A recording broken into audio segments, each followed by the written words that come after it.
നമസ്കാരം. ഇൻഫർമേഷൻ മീഡിയയുടെ പുതിയൊരു വീഡിയോസിലേക്ക് എല്ലാ കൂട്ടുകാർക്കും ഒരിക്കൽ കൂടി സ്വാഗതം. ആധാർ കാർഡുമായി ബന്ധപ്പെട്ട വളരെ സുപ്രധാനമായിട്ടുള്ള അറിയിപ്പുമായിട്ടാണ് ഇൻഫർമേഷൻ വീഡിയോസ് വന്നിട്ടുള്ളത്. ജൂൺ മാസം 20-ാം തീയതിക്ക് മുമ്പായി തന്നെ ആധാർ കാർഡ് നിർബന്ധമായി ചെയ്യേണ്ട രണ്ട് കാര്യങ്ങളെക്കുറിച്ച് വളരെ വിശദമായി നോക്കാം. ഇത് ചെയ്യാത്ത പക്ഷം പിന്നീട് പെൻഷൻ മസ്റ്ററിംഗ് അടക്കമുള്ള കാര്യങ്ങൾ, അതുപോലെ തന്നെ റേഷൻ കാർഡ് മസ്റ്ററിംഗ് അടക്കമുള്ള കാര്യങ്ങൾക്കെല്ലാം ബുദ്ധിമുട്ട് അനുഭവപ്പെട്ടേക്കാം. അതുകൊണ്ട് തന്നെ നിർബന്ധമായിട്ടും ഇക്കാര്യങ്ങൾ ശ്രദ്ധിക്കുക. അതിനെക്കുറിച്ചെല്ലാം നോക്കാം. അതിനു മുന്നോടിയായി ഇൻഫർമേഷൻ മീഡിയയുടെ വീഡിയോസ് നിങ്ങൾ ആദ്യമായിട്ടാണ് കാണുന്നതെങ്കിൽ ചാനൽ സബ്സ്ക്രൈബ് ചെയ്യാൻ മറക്കരുത്. നമ്മുടെ ചാനലിൽ ഒരു തരത്തിലുള്ള മത രാഷ്ട്രീയ കാര്യങ്ങളും വരുന്നതല്ല. ഗവൺമെൻറ്റിൽ നിന്ന് ലഭിക്കുന്ന സേവനങ്ങളെക്കുറിച്ചും ആനുകൂല്യങ്ങളെക്കുറിച്ചും മാത്രമായിരിക്കും വീഡിയോസുകൾ വരുന്നത്. ശ്രദ്ധിക്കുക, ഒരുപാട് ആളുകൾ നമ്മുടെ പഴയ വീഡിയോസുകൾ കണ്ട് ഇപ്പോൾ ആനുകൂല്യങ്ങൾ നിലവിലില്ല, ഞങ്ങൾ അറിഞ്ഞില്ല എന്നിങ്ങനെയുള്ള പല കാര്യങ്ങളും നമ്മുടെ കമൻറ്റ് ബോക്സിൽ ചോദിക്കാറുണ്ട്. അങ്ങനെയുള്ള ആളുകൾ പ്രത്യേകം ശ്രദ്ധിക്കുക. ഗവൺമെൻറ് സേവനങ്ങളിൽ എപ്പോൾ വേണമെങ്കിലും പുതിയ മാറ്റങ്ങൾ വരാം. നമ്മൾ എന്നാണോ വീഡിയോ ചെയ്യുന്നത് അന്നത്തെ അറിയിപ്പുകളായിരിക്കും നിങ്ങൾക്ക് ലഭിക്കുക. അതുകൊണ്ട് തന്നെ ഏറ്റവും പുതിയ അറിയിപ്പുകൾ ലഭിക്കാൻ ചാനൽ സബ്സ്ക്രൈബ് ചെയ്ത് തൊട്ടടുത്തുള്ള ബെല്ലൈക്കൻ കൂടി ക്ലിക്ക് ചെയ്യുക. ഇഷ്ടപ്പെട്ട് കഴിഞ്ഞാൽ ലൈക്ക് ചെയ്യാൻ കൂടി മറക്കരുത്.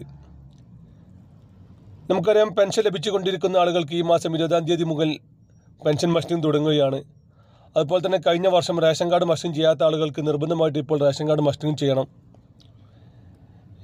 ഇങ്ങനെയുള്ള എല്ലാ കാര്യങ്ങൾക്കും നമ്മുടെ ആധാർ അനിശ്ചിതമാക്കിയാണ് മസ്റ്ററിംഗ് എല്ലാം നടക്കുന്നത്. അതുകൊണ്ട് തന്നെ ആധാർ കാർഡിലെ ചെറിയ തെറ്റുകൾ പോലും നമുക്ക് വലിയ ബുദ്ധിമുട്ടുകൾ ഉണ്ടാക്കുന്നുണ്ട്.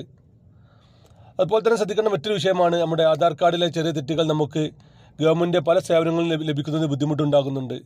PN കിസാൻ പോലത്തെ, അതുപോലെ തന്നെ സർക്കാരിൻ്റെ മറ്റ് ആനുകൂല്യങ്ങൾ, സേവനങ്ങൾ എന്നിവയ്ക്കെല്ലാം നമ്മൾ ബുദ്ധിമുട്ട് അനുഭവപ്പെടാറുണ്ട്. അതുകൊണ്ട് തന്നെ നമ്മുടെ ആധാർ കാർഡ് തെറ്റുകൾ വളരെ ശ്രദ്ധാപൂർവ്വം തന്നെ ശ്രദ്ധിക്കുക. അതിൽ വളരെ പ്രധാനപ്പെട്ട ഒരു കാര്യമാണ് ആധാർ കാർഡിലെ നമ്മുടെ പേര്. നമുക്കറിയാം, നമ്മൾ ആധാർ കാർഡ് എടുക്കുന്ന സമയങ്ങളിൽ ഇതൊരു ആധികാരിക രേഖയോ ഒന്നുമില്ലായിരുന്നു. അതുകൊണ്ട് തന്നെ നമ്മുടെ കൈവശമുള്ള ഒട്ടുമിക്ക ആളുകളും പഴയ രൂപത്തിലുള്ള വോട്ടർ ID കാർഡ് വെച്ചിട്ടായിരുന്നു ആധാർ കാർഡ് എടുത്തത്. അതുകൊണ്ട് തന്നെ ആധാർ കാർഡിൽ അന്ന് സർനെയിം ഉണ്ടായിട്ടിരുന്നില്ല. നമുക്കറിയാം, നമ്മുടെ പഴയ വോട്ടർ ID കാർഡിൽ നമ്മുടെ സർനെയിം രേഖപ്പെടുത്താറില്ലായിരുന്നു.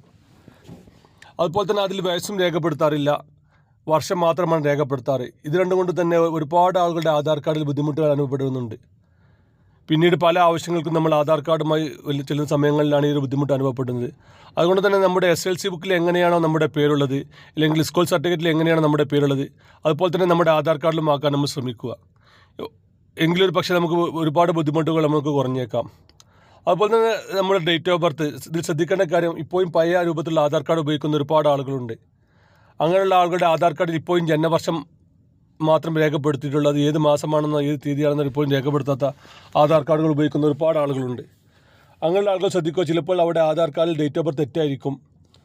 1-1 അടിസ്ഥാനമാക്കിയായിരിക്കും ഒട്ടുമിക്ക ആളുടെയും ആധാർ കാർഡിലെ ഡേറ്റ് ഓഫ് ബർത്ത്. അതുകൊണ്ട് തന്നെ നിർബന്ധമായിട്ട് ഇക്കാര്യങ്ങൾ ശ്രദ്ധിക്കുക. നമ്മുടെ ഡേറ്റ് ഓഫ് ബർത്ത് ചെക്ക് ചെയ്യുക. ആധാറിൻ്റെ ഡീറ്റെയിൽ കോപ്പി എടുത്തു കഴിഞ്ഞാൽ അതിൽ ഫുള്ള് ഡേറ്റ് ഓഫ് ബർത്ത് കാണിക്കും. അതിൽ നമ്മുടെ കൈവശമുള്ള മറ്റ് രേഖകളിലെ ഡേറ്റ് ഓഫ് ബർത്ത് ആണെന്ന് ഉറപ്പ് വരുത്തുക.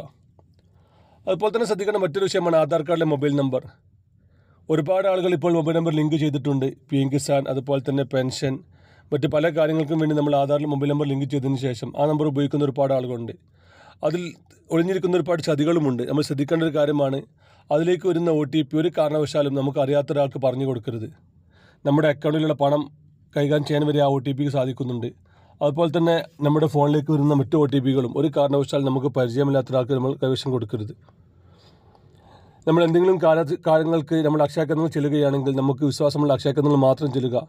നാട്ടിൽ ഒരുപാട് ഓൺലൈൻ സെൻ്ററുകളുണ്ട്, അതിലേക്കൊന്നും നമ്മുടെ OTP മറ്റ് കാര്യങ്ങളും ഒരിക്കലും കൊടുക്കരുത്.